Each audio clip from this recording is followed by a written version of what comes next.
स्वदीप्ता का आप सभी को प्रणाम। और आज मेरे साथ हैं प्रभाकर मिश्रा जी। स्वामी विद्याश्यामानंद। ये इनका सांसारिक नाम है प्रभाकर मिश्रा जी, और इनका आध्यात्मिक नाम है स्वामी विद्याश्यामानंद। स्वामी विद्या, आप ही बोल, श्यामानंद। श्यामानंद जी। तो देखिए, ये प्रकृति की बड़ी कृपा है मुझ पर कि मुझे आज इनसे अचानक से मिलने का मौका मिला है। इनसे मेरा कोई संपर्क नहीं है किसी भी तरह का। अचानक यूं ही एक किसी के थ्रू मुझे ये मैसेज आया कि ये पूना आ रहे हैं अपने ओशो आश्रम में। और अचानक से ये ओशो हमारे गुरुजी, जो इनके भी गुरु हैं, हमारे और हम सब के गुरु हैं, तो उनकी कृपा से आज मुझे इनसे मिलने का मौका मिला है, इनसे वार्तालाप करने का मौका मिला है।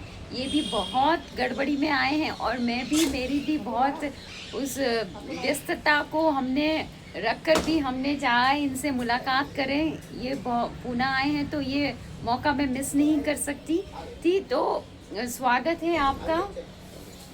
और तो बस मेरा इनसे एक ही सवाल है दोस्तों कि इनकी सांसारिक जर्नी से लेकर ये आध्यात्मिक जर्नी तक कैसे पहुँचे, क्या क्या इनके जीवन में हुआ है। मैं आपसे स्वामी जी यही जानना चाहूँगी कि आप संसार से अपना अनुभव बताइए कि आप सांसारिक जीवन में आप थे, आप परिवार में थे, माँ बाप के साथ थे, फिर शादी कैसे हुई, कैसे आपका हुआ, फिर परिवार से लेके आप अध्यात्म में कैसे आ गए, और ये जर्नी आपकी कैसे चल रही है। मैं आपसे बस यही जानना चाहती हूँ। स्वदीप्ता जी, मैं प्रभाकर मिश्रा, मेरा संन्यास का नाम है स्वामी विद्याश्यामानंद। 97 की बात है। मैं दिल्ली से वाराणसी के लिए आ रहा था और वहाँ पर हमें बुक स्टॉल पे एक किताब दिखी, मैं मृत्यु सिखाता हूँ। तो वह किताब हमने ली, वो ओशो की किताब थी। और इसके बाद पैसे कुछ कम रहे होंगे या जो समय था, हम वो बुक नहीं ले पाए और रात भर ट्रेन में वह शब्द मुझे सोने नहीं दिया, मैं मृत्यु सिखाता हूँ। मैंने कहा कौन लोग हैं जो मृत्यु सीखना चाहेंगे। फिर उसके बाद मैं लौट के गया, 1998 में संन्यास लिया ओशो से। और इसके बाद वाराणसी में रहते हुए संन्यास ध्यान साधना चल ही रहा था। बीच में 2 साल पहले मैंने ओवरनाइट डिसीजन लिया कि अब पूरा समय हमें अध्यात्म में देना चाहिए। एक हम कहानी से बताएंगे तो आपको समझ में आ जाएगी। हाँ, तो मैं ये जानना चाहूँगी कि आपने क्यों ये डिसीजन लिया कि अब हमें अध्यात्म, क्या ऐसा कुछ विपरीत परिस्थिति हुई आपकी, या आनंद के स्वरूप, या कोई ऐसी स्थिति हुई। जनरली क्या होता है ना स्वामी जी, कि विपरीत स्थिति आती है तब अध्यात्म में आते हैं। मैं बता, ये पूरा का पूरा संसार एक थकाने की जगह है। जो जितना जल्दी थक जाता है उतना जल्दी अध्यात्म में आ जाता है। बुद्ध जल्दी थक गए, शंकराचार्य जल्दी थक गए तो जल्दी आ गए। तो अभी लोग लगे हैं कि नहीं मैं ये कर लूँगा, वो कर लूँगा, मकान बना लूँगा, फलाना कर लूँगा, ढिमका कर लूँगा, फिर जीवन जीऊँगा। तो वो भी थके नहीं हैं, जल्दी थक जाएंगे और अध्यात्म में आ जाएंगे। हाँ, एक मैं अब कहानी बता रहा हूँ। एक नदी के किनारे एक व्यक्ति बैठे थे, नदी का पानी बह रहा था। किसी ने पूछा कि यहाँ क्यों बैठे हैं। उन्होंने कहा कि नदी का पानी बह रहा है, अभी बह के ख़त्म हो जाएगा तो मैं पैदल पार कर जाऊँगा। इस नदी का पानी कभी ख़त्म नहीं होगा, नहीं होता है। मैं भी सोच रहा था बच्चे बड़े हो जाएं, शादी कर लें, थोड़ा सा किनारे लग जाए नाव, फिर संन्यास, फिर पूरी तरह संन्यास लें। मैंने एक लड़के की शादी की 31 जनवरी 2024। उसके बाद मैंने कहा अब नहीं रहा जा रहा, बर्दाश्त नहीं हो रहा। बार बार कदम बढ़ा के पीछे किए, बार बार बढ़ा के। तो मैं पिछले 2 साल से 100% सन्यासी हूँ। मुझे कोई काम नहीं है, कोई लेना देना नहीं, केवल ध्यान साधना और अध्यात्म के मार्ग पर हम अग्रसर हैं और जीवन का आनंद आ रहा है। अब मैं सही बताऊँ, ऐसा अनुभव होता है कि मैं पहले कहाँ कंकड़ पत्थर बीन रहा था। मैं टॉप 10 का व्यवसायी भी रहा हूँ वाराणसी में, बहुत धन कमाया। अच्छा। हाँ, मेरे पास आज प्रॉपर्टीज हैं। अच्छा। वाराणसी में 2 मकान हैं। क्या बात है। पूरी फैमिली वहीं रहती है। मैं अपने बनारस से 70 90 किलोमीटर दूर एक पैतृक आवास को आश्रम के रूप में डेवलप कर रहा हूँ। अभी मेरा एक नया प्रोग्राम है नया आश्रम बनाने के लिए, उसके लिए मैं कुछ लीगल डॉक्यूमेंट रेडी कर रहा हूँ। मैं चाहता हूँ जो मैं जाना हूँ वो लोगों तक पहुँचा दूँ। यही गुरु से मुक्त होने की ऋण मुक्ति का एक ही उपाय मुझे दिख रहा है, और ध्यान ही है जो मनुष्य को आनंदित कर सकता है। ना कोई इसके पहले आनंद का उपाय था, ना आज है, ना आगे कभी होगा। और ध्यान के लिए मैं कहता हूँ जी कि ध्यान भी सैकड़ों ध्यान हैं, कुछ बुद्ध के हैं, कुछ पतंजलि के हैं, कुछ ओशो के हैं, लेकिन मनुष्य के लिए 2 ध्यान सफिशिएंट है। एक तो ओशो का डायनेमिक जिसमें 5 चरणों में है, और दूसरा बुद्ध का विपस्सना। और बुद्ध के विपस्सना को तो मैं राकड़ ध्यान कहता हूँ। दुनिया में सबसे ज़्यादा लोग आनंदित हुए हैं तो बुद्ध के विपस्सना से हुए हैं। पूरा चीन आंदोलित है, पूरा जापान आंदोलित है विपस्सना से। तो कई बार मनुष्य आज की डेट में बहुत कठिन हो गया है, इतने विचार के कचरा उनके मन में भर गया है, वो सीधा सीधा विपस्सना में नहीं उतर सकते, तो उनके लिए डायनेमिक जरूरी है। और अगर सरल व्यक्ति है, आध्यात्मिक व्यक्ति है, तो सीधा सीधा विपस्सना में उतर सकता है 1-2 महीने के अभ्यास के बाद। और विपस्सना क्या है? सांसों को देखना है। जैसे हम क्या करते हैं अपन कि ध्यान को एकाग्र करने के लिए माला फेरते हैं, माला फेरते हैं तो वहाँ ध्यान रहता है। वहाँ ध्यान, अब सांसों पे ध्यान रहना है। तो विचार तो स्वामी जी सभी के आएंगे। चलते ही रहते मैं बता रहा हूँ, है ना? सब टेक्निक में बता रहा हूँ। हाँ जैसे आपने सांसों को देखना शुरू किया, आप दिन भर में सारे काम से जब फ्री हो जाते हैं, व्हाट्सएप, फेसबुक वगैरह वगैरह से, तो सोते समय आप सांसों को देखते हुए सोइए। आप ध्यान दीजिए कि सांस 1 घंटा इस काम को मैं अपने हाथ में लूँगा। जैसे सांस आ रही है मैं देखूँगा, सांस जा रही है मैं देखूँगा, तो फिर देखते देखते आपके विचार कहीं और चले जाएंगे। उसका लेना है, उसका देना है, ये करना है, वो करना है, फिर आप अपने काम पे लौटिए। ये मैं अभ्यास के दौरान बता रहा हूँ। फिर जब आप धीरे धीरे विपस्सना सध जाएगी ना, तो आपके नींद की गहराई बढ़ जाएगी, लंबाई छोटी हो जाएगी। जो नींद आप 8 घंटे पूरी करती हैं वो 6 घंटे में हो जाएगी। बहुत सुंदर, और बहुत सुंदर। ताजगी होगी। और विपस्सना के अभ्यास बता रहा हूँ। और इस ध्यान में न दूसरे की ज़रूरत है, न दूसरे किसी चीज़ की ज़रूरत है। आप जहाँ हैं, जैसे हैं, विपस्सना ध्यान साध सकते हैं। बस में हैं, घर में हैं, ऑफिस में हैं, ट्रेन में हैं, जब चाहें आंख बंद किए और अपने सांसों को देखना शुरू कर दीजिए। यही विपस्सना है। बहुत सुंदर आपने बताया, क्योंकि इसको मैंने भी अनुभव किया है स्वामी जी। क्योंकि कहीं ना कहीं मुझे भी बहुत पहले नींद नहीं आती थी, तो यही जो आपने बताया है तो उसको मैं अनुभव कर रही हूँ। अब मुझे बहुत अच्छी गहरी नींद आती है, और वो गहरी नींद 8 घंटे की ज़रूरत नहीं होती, 2 घंटा या आ जाए तब भी काफ़ी होता है। तो आपने ये अनुभव अपना बताया है, तो ये बताइए कि संसार में सभी सुख चाहते हैं, आनंद होना चाहते हैं, सभी के पास पैसा है, कमाना चाहते हैं, प्रेम चाहते हैं, प्रेम देना चाहते हैं, पाना चाहते हैं, लेकिन सब कुछ होने के बाद भी धन, घर, परिवार, लेकिन फिर भी एक कमी किस चीज़ की होती है? क्यों किसी को दूसरा व्यक्ति चाहिए? मैं बता रहा हूँ, हमेशा चाहिए ही चाहिए। मैं कुछ। बता रहा हूँ। क्यों चाहिए? आप लोग को सब कुछ चाहिए कि लोग हमें प्रेम दे। देना कोई नहीं चाहता, और देना तो भी सब चाहते हैं। किसी को पता ही नहीं प्रेम है क्या। लोग वासना को प्रेम समझे बैठे हैं। वासना अलग चीज़ है, प्रेम अलग चीज़ है। प्रेम में कोई लेना देना है ही नहीं। अगर आपको प्रेम होगा तो हमसे भी होगा, पशु पक्षी से भी होगा, पेड़ पौधे से भी होगा, पड़ोसी से भी होगा, सबसे होगा। हर चीज से होगा। ऐसा नहीं है कि प्रेम मुझसे होगा, आपके अपने पति से होगा, अपने बेटे से होगा, पड़ोसी से नहीं होगा। सबसे वो प्रेम होगा। जब प्रेम होगा तो सबसे होगा ना। तो असली प्रेम तो लोग जानते ही नहीं है। जिस दिन प्रेम की भाषा लोग समझ जाएंगे, ओशो ने कहा है कि अगर आपको प्रेम आता है तो आपको फिर किसी और ध्यान साधना की जरूरत नहीं है। आपको संगीत आता है, आपको फिर किसी और चीज़ की जरूरत नहीं है। बहुत सुंदर। आप नृत्य में डूब सकते हैं, आप प्रेम में डूब सकते हैं, आप संगीत में डूब सकते हैं। मैं खुद भी ऐसी ही हूँ।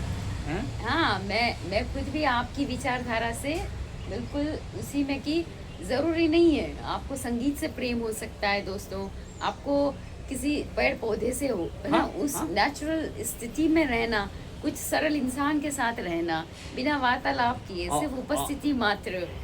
और एक और चीज़ बता देता हूँ। लोग कहते हैं कि कैंसर एक खतरनाक बीमारी है, और मैं तो कहता हूँ कैंसर से ज़्यादा खतरनाक अहंकार है। ये रोज रोज मारता है। सबसे अहंकार। जिसको झुकना आ गया उसको जीना आ गया। और झुकना जरूरी नहीं है माँ बाप के सामने झुको, वहाँ शर्म लगता है, पेड़ पौधों के सामने झुको। कुछ लोग पत्थर के सामने झुक रहे हैं, मूर्तियों के सामने झुक रहे हैं। जिसको झुकना आ गया उसको जीना आ गया। अहंकार शून्य करिए।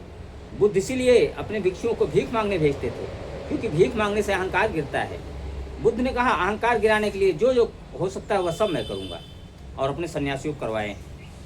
बिल्कुल, देखिए अहंकार ही, बाकी मुझे नहीं लगता स्वामी जी संसार में किसी चीज़ से कोई प्रॉब्लम या आपाधापी चल रही है। ये अहंकार ही है जो हमें, देखिए अगर ज्ञान है तो उसका अहंकार है, अगर हम खूबसूरत हैं तो उसका अहंकार है, पद है उसका अहंकार उसका है, अहंकार है, धन है तो उसका अहंकार है। तो ये अहंकार को हमें उसी से मुक्त, बाकी किससे अहंकार मुक्त होना? शून्य करना है। कौन क्या कह रहा है, क्या कर रहा है, कैसे कर रहा है, क्यों कर रहा है, इससे अपने आप को जितना बचा के रखेंगे उतना जीवन सरल होगा। और मुझे लगता है कि देखिए ज्ञान है, ध्यान है, आराधना है, साधना है, धन है, प्रतिष्ठा है, गुरु भी है, लेकिन इन सब होने के बावजूद भी अगर आप में सरलता नहीं आई हाँ, तो फिर कुछ भी नहीं आया। मैं बता रहा हूँ, करुणा है कसौटी है धार्मिक होने का। अगर आपके जीवन में करुणा नहीं पनपी तो आपका पूजा पाठ तीर्थ यात्राएं सब दो कौड़ी की हैं। करुणा ही कसौटी है। और आपके जीवन में रोज का रोज आनंद बढ़ रहा है तो आप सही दिशा में जा रहे हैं। अगर आनंद घट रहा है, चिंता और विषाद बढ़ रही है, तब आपको अपने रास्ते की जांच परख करनी चाहिए कि वाद विवाद बढ़ रहा है ना, चर्चाएं बढ़ रही है, आप एकांत या खुद के साथ रहना आपको अच्छा नहीं। देखिए सबसे बड़ा तो मैंने अनुभव किया है कि सब कुछ है, लेकिन अगर एंड में जाकर आपको अपना ही साथ पसंद नहीं आ रहा खुद के संग रहना। अगर खुद के संग आप पसंद हैं, खुद के संग आनंदित हैं, तो बाकी जहान की जरूरत भी नहीं है। जरूरत नहीं है। एक जहान में तो नाटक की तरह रहना है। अच्छे पति का नाटक करना है, अच्छे पत्नी का, अच्छे पड़ोसी का, अच्छे दोस्त का, अच्छे बाप का, अच्छे भाई का, ये सब नाटक करना है। लेकिन नाटक जानते हुए, मुखौटा है, मुखौटा लगा के लोग जी रहे हैं, बड़े तकलीफ में जी रहे हैं। सत्य को स्वीकार कर लिए, समर्पण का भाव हो जाए, आपके जीवन में आनंद के फूल खिल जाएंगे। समर्पण सब में क्यों नहीं आता है स्वामी जी? अहंकार आड़े आता है ना। समर्पण के लिए तो शून्य होना पड़ेगा ना। कोई कुछ भी कहे उसको आपको फर्क नहीं पड़ना है। अभी तो गालियाँ ऐसे लगती हैं जैसे तीर लग रही है। और मैं तो कहता हूँ, मैंने अपने कई इंटरव्यू में कहा, नहीं तो आज फिर कह रहा हूँ आपसे, मेरा नंबर जिन लोगों के पास है दूसरे नंबर से फ़ोन करिए, जिससे मैं जान भी नहीं पाऊँ कि आप कौन है, और शुरू करिए माँ बहन की गाली से मेरे साथ वार्ता। फिर मैं अकंप ना रह जाऊँ तो बताना क्या गालियाँ छुएंगी, क्या आशीर्वाद छुएगा। इन बेहोश लोगों से हमें कोई आशीर्वाद भी नहीं चाहिए, इनसे सर्टिफिकेट भी नहीं चाहिए। मुझे सर्टिफिकेट दें स्वामी जी आप अच्छे हैं, आप भले हैं। यही बात है स्वामी जी की इमेज से कोई अपने स्टेटस, ईगो इमेज यानी कि स्टेटस यानी कि ईगो, अहंकार।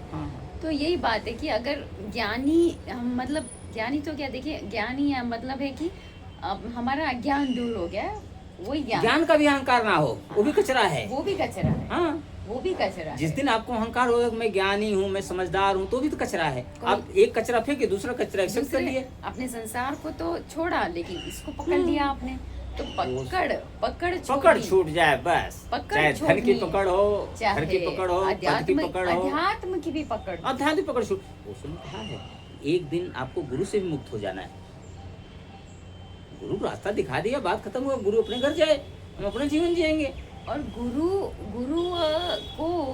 गुरु की एक व्यक्तिगत दिनचर्या या एक लाइफस्टाइल होती है, और गुरु का ज्ञान अलग होता है। लेकिन हम सब क्या करते हैं, गुरु की व्यक्ति को पकड़ते हैं कि गुरु क्या कर रहा है, किससे बात कर रहा है। अब स्वयं दीप्ता या स्वामी जी किससे बात कर रहे हैं, लेकिन वो जो कहना चाहते हैं, जो जीवन जी रहे हैं मूल स्वरूप में, वो कोई जानता नहीं है, समझ नहीं पाते हैं। चाहे गुरु हो, चाहे ओशो को भी तो क्यों उनको स्लो पॉइजन दिया गया, क्योंकि व्यक्ति को पकड़ा गया, ओशो के ज्ञान को नहीं पकड़ा गया। तो ऐसा क्यों होता है? ओशो के साथ भी ऐसा हुआ कि जैसे मैं ऐसे उंगली दिखा रहा हूँ तो लोग मेरे उंगली पे ध्यान दे रहे हैं, और मैं चाँद की तरफ इशारा कर रहा हूँ। मेरे इशारों को समझिए। ओशो को समझने के लिए ओशो के दो शब्दों के बीच का जो मौन समझ पा रहा है, वही ओशो को समझ पा रहा है। सुन तो सब रहे हैं, पढ़ तो सब रहे हैं, लेकिन वो गुरु घंटाल, वो उनको गुरुडम की भावना हो रही है कि मैं गुरु हो जाऊँ, मैं आश्रम चलाऊँ, मैं ये करूँ, मुझे लोग पूजें, मुझसे लोग संन्यास लें, वही अहंकार है। बिल्कुल सही। तो मतलब मैंने जहाँ तक अनुभव किया है ना, तो मुझे भी बड़ी हैरानी होती है कि इतना सभी के पास ज्ञान है, सब कुछ है, लेकिन फिर भी वो अहंकार ज्ञान का भी नहीं छूटता है। हाँ। मुझे तो स्वामी जी लगता है कि इनफैक्ट संसारी लोग बहुत अच्छे हैं। ये जो अध्यात्म का जो आजकल चल रहा है ना, बहुत ज्यादा उसमें अहंकार आ गया है। अहंकार आ गया। और मैं बता रहा हूँ कि कोविड यानी कोरोना के बाद अध्यात्म की दुनिया में एक बाढ़ सी आई है। हर आदमी गुरु ही हो गया। मैं तो छोटे छोटे बच्चे को देखता हूँ, वो गुरु बन गए हैं, ज्ञान दे रहे हैं। ठीक है, अध्यात्म अच्छी चीज़ है, लेकिन मेडिटेशन जो है अध्यात्म की पीएचडी है। और जो आप मंदिर मस्जिद में घूम रहे हैं ना, एक अच्छा 1 2 5 की पढ़ाई है, और ये भी जरूरी है अध्यात्म तक, ध्यान तक पहुँचने के लिए। बाकी ध्यान ही आपको अपने आप से मुलाकात करवा सकता है।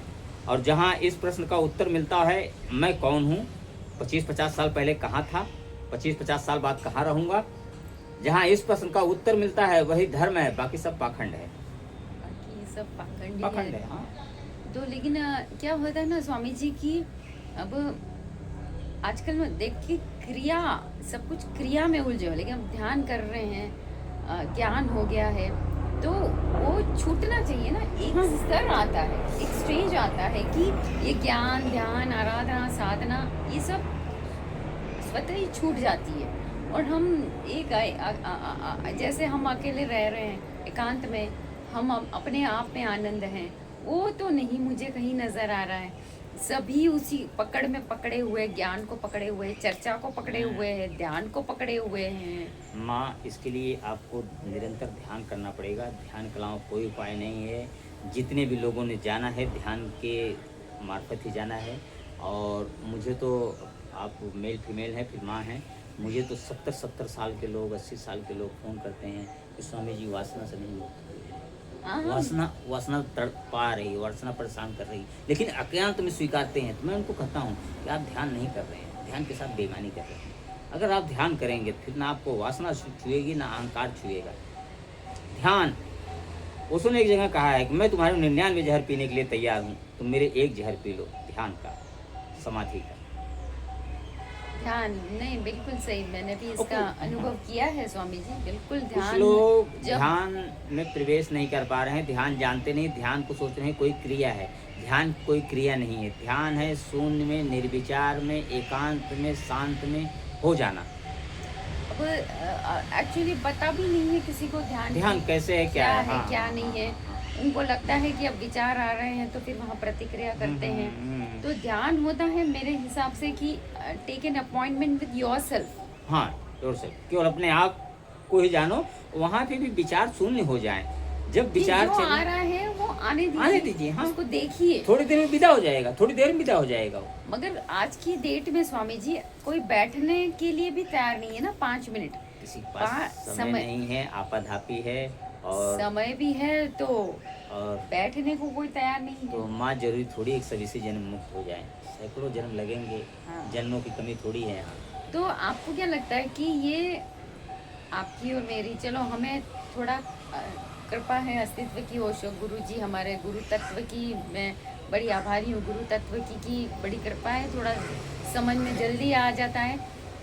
तो मतलब कि ये पूर्व जन्म की हमारी यात्रा होती है। ये ऐसा नहीं किसी जन्म में आप ठीक ठाक हुई हैं या मैं ठीक ठाक हुआ हूँ, ये कई जन्मों की यात्राएं हैं।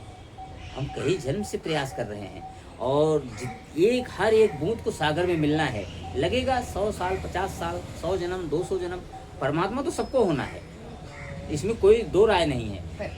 एक्चुअली हम परमात्मा ही नहीं है स्वामी जी, परमात्मा ही हैं, लेकिन हम भूल गए हैं। बस याद, पर्दा हटे दिख जाए कि मैं वही हूँ। हम तो परमात्मा, अहम ब्रह्मास्मि तत्त्वमसि, मैं परमात्मा से ही बात कर रहा हूँ बस। हाँ, लेकिन हमने अपने आप को कुछ और मान लिया है ना, कुछ और मान लिया, मान लिया। और कब तक, मतलब क्यों आपने एक झूठा परमात्मा गढ़ दिया है, मंदिर में बैठा दिया कि तू यहीं बैठ, भोग वोग लगाती रहूंगी, बाकी मैं दुनिया में अपना उपद्रव करती रहूंगी।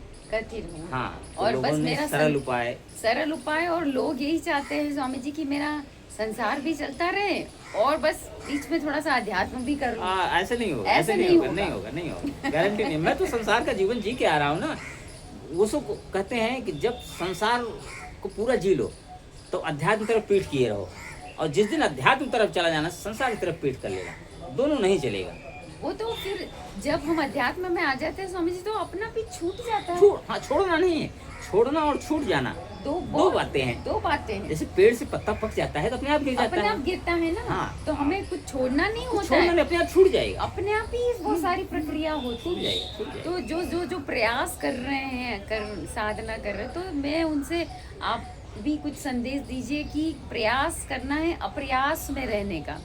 हम प्रयास कर करके क्रिया करते करते बस क्रिया को ही पकड़ लिया है। मनुष्य का जब जन्म हुआ था तो कोई समस्या नहीं, और आज मनुष्य जैसे जैसे बढ़ते गया, समस्याओं से घिरते गया, मकड़ी अपने जाले में खुद फंसती फंसती है, गई। और वैसे ही मनुष्य के साथ हुआ है। मनुष्य अपने जाले में खुद फंसा है। ओशो ने इशारे में कहा है, आप विवाह मत करिए, वहीं से झंझट शुरू होती है। लेकिन किसी ने नहीं समझा, नहीं समझा, वहाँ तक भी ठीक है। अब विवाह कर लिए, बच्चे हो गए तो बच्चे कम करो, अब बच्चे भी कर दिए तो आप फाइनेंशियली फ्रीडम हो जाओ। आप अगर संपन्न हो, धनी हो, तो आप एक कमरा अपने घर में बना लो जो मेडिटेशन के लिए हो। आपके पास धन हो गया तो अब आप आनंद लो धन का। लेकिन मैं तो देखता हूँ लोगों के पास धन होने के बावजूद धन के पीछे भाग रहे हैं। फिर कबीर की एक बात याद आती है, साधु इतना दीजिए जितना कुटुंब समाए, मैं भी भूखा ना रहूं न अतिथि भूखा जाए। इतना होना चाहिए, मैं भी भोजन कर लूँ, कोई आगे अतिथि उसके लिए भी भोजन हो जाए, थोड़ा सा हम व्यवस्था कर दें बस उसके लिए। और अगर ना भी कर पाए स्वामी जी, तो उसके लिए हमें मतलब उस संसार में उलझना नहीं है ना, कि ये पकड़ नहीं छूट रही है, पकड़ छूट जाए। आप पॉइंट पकड़ ली हैं, बस, और पॉइंट पकड़ ली है, पहला कदम उठ गया है तो मंजिल आ ही जाएगी। सबसे बड़ा सवाल है पहला कदम उठाना, पहला कदम। और आपका पहला कदम उठ गया है, इसके लिए मैं आपको शुभकामनाएं देता हूँ, और फिर मुलाकात होगी। तो जी बढ़िया बढ़िया, बहुत। तो ओशो का लास्ट आप संदेश की संभोग से समाधि भी कहा है, लेकिन सबने संभोग को पकड़ा है, समाधि को नहीं पकड़ा है। संभोग से समाधि की ओर पे मैं कहना चाह रहा हूँ कि जो ऊर्जा आपके पास है वो संभोग में लगा रहे हैं, वही समाधि में लग सकती है। इसके लिए एक एग्जाम्पल बता रहा हूँ कि ऊर्जा वही है, चाहे उससे हीटर चला लो, चाहे उससे एसी चला लो। ऐसा नहीं ऊर्जा की अलग जरूरत है, ऊर्जा वही है, चाहे काम में लगा दो, चाहे राम में लगा दो। राम में लगा दो। और ओशो ने यह एक विज्ञान बताया है, ध्यान के मार्फत आप उस ऊर्जा को कन्वर्टेड कर सकते हो, उस काम वाली ऊर्जा को राम में लगा सकते हो। काम मतलब संभोग, राम मतलब समाधि। तो संभोग से समाधि की ओर यह ओशो की जो किताब है वो कांटे पे आटा है। कुछ लोग वो किताब ले जाके पढ़ें, और उसमें एक भी अश्लील शब्द नहीं है, बहुत पवित्र किताब है। और ओशो से पूछा गया था कि ये आपने नाम का टाइटल क्यों दिया संभोग से समाधि की ओर, तो ओशो ने कहा था एक कांटे पे आटा है, लोग ले जाएंगे पढ़ने के लिए और फिर वहीं वो फंस जाएंगे मतलब हमसे जुड़ जाएंगे। ये ओशो का तरीका था अपना, मेरा अपना तरीका है, आपका अपना तरीका है। लेकिन ओशो एक बात और कहते हैं, अकर्ता भाव में जियो, जीवन जहाँ ले जाए वहाँ जाओ, जो करवाए वो करो, और आप अच्छे हो तो आप जो काम करोगे वह भी शुभ ही फलित होगा। बिल्कुल। बस मैंने यही समझा है स्वामी जी की अपना अनुभव और आपके अनुभव से भी मुझे लगता है कि प्रेम और जहाँ प्रेम है वहाँ सरलता है, जहाँ सरलता है वहाँ समर्पण है, जहाँ प्रेम है वहाँ समर्पण है, जहाँ समर्पण है वहाँ प्रेम है। ये को रिलेटेड है, सब को रिलेटेड है। अगर आप आध्यात्मिक व्यक्ति हैं तो आप में समर्पण आ जाए, प्रेम आ जाए, सरलता आ जाए, सब एक दूसरे से जुड़े हैं, फिर आपको अध्यात्म के रास्ते पर ले जाएंगे। अहंकार शून्य हो जाएगा, ईर्ष्या शून्य हो जाएगा। रामधारी सिंह दिनकर ने एक किताब लिखी और थी। बस मेरे ख्याल से हम न्यूनतमवादी हो जाते हैं। हाँ, न्यूनतमवादी। धीरे सारी चीजें छूटने लगती हैं। छूटने लगती है। हम छोड़ते नहीं है, लेकिन छूटने लगती है। ये शुभ संकेत है अध्यात्म के लिए। आपको एकांत पसंद लगेगा, है, आपको शांति, मौन में आनंद आने लगेगा। भीड़ नहीं पसंद होती, भीड़ नहीं पसंद, अनावश्यक कुछ करना पसंद नहीं आएगा। और बहुत गिने चुने लोगों से आप संपर्क करना चाहोगे, एकदम। हर किसी से आप बात नहीं करना चाहोगे, वो स्वतः होता है। ये अध्यात्म की शुरुआत है, या इसको मिड भी कह सकते हैं, शुरुआत और मत है ये। तो चलिए, बहुत आनंद आया, आपसे अचानक मुलाकात हुई आज मेरी स्वामी जी से। तो ये गुरु तत्व की मुझ पर बड़ी कृपा है कि मुझे गुरु तत्व मेरे गुरु जी तरुण प्रधान जी हैं, उनकी मुझ पे बड़ी असीम कृपा रही है। स्वामी जी, मैं आप सभी को, और बार बार मैं तो बोलती हूँ अपने हर वीडियो में, और आप नहीं जानते हो तो आपको मैं ये बताना चाहती हूँ, मेरे गुरु तरुण प्रधान जी है, बहुत बढ़िया है। वो भी ओशो के उसी में है, लेकिन और उस गुरु तत्व का आशीर्वाद है कुरुक्षेत्र का कि मुझे ऐसे अच्छे अच्छे और सुंदर सुंदर आत्माओं से मिलने का मेरे गुरु जी ने मुझे मौका दिया है, उस कुरुक्षेत्र ने। तो असीम कृपा मुझ पर बरसी है, उसके लिए धन्यवाद। और आपका फिर से धन्यवाद स्वामी जी। आपसे धन्यवाद, आपने पूना में मेरे लिए समय निकाला, और कल से ही मेरा इनका कई दौर की बातचीत हुई, कभी मैं व्यस्त हूँ, कभी ये व्यस्त हैं। ये संयोग कैसे बना मुलाकात का परमात्मा ही जानता है। मैं तो एक बार सोचा था कि जो मेरी व्यस्तता थी आश्रम जाना और इधर और काम के लिए, और आपने भी ऐसा, मेरी भी व्यस्तता थी, इनकी भी बड़ी, लेकिन हम दोनों ने जब प्यास होगी ना तो प्यास होगी तो मुलाकात हो ही जाएगी। तो ऐसे ही हुआ है, ऐसे ही संसार में भी होता है। आपकी जिस चीज के लिए रुचि होती है, प्यास होती है, तड़प होती है, वो आपको मिल ही जाता है। चलिए, अंत में आप सबके भीतर बैठे हुए आत्मा रूपी परमात्मा को मैं प्रणाम करता हूँ, मेरे प्रणाम स्वीकार करें। जी, सभी को प्रणाम। तो फिर और कभी मिलते हैं दोस्तों, और किसी वार्तालाप में। तब तक के लिए stay blessed, stay connected, love you all.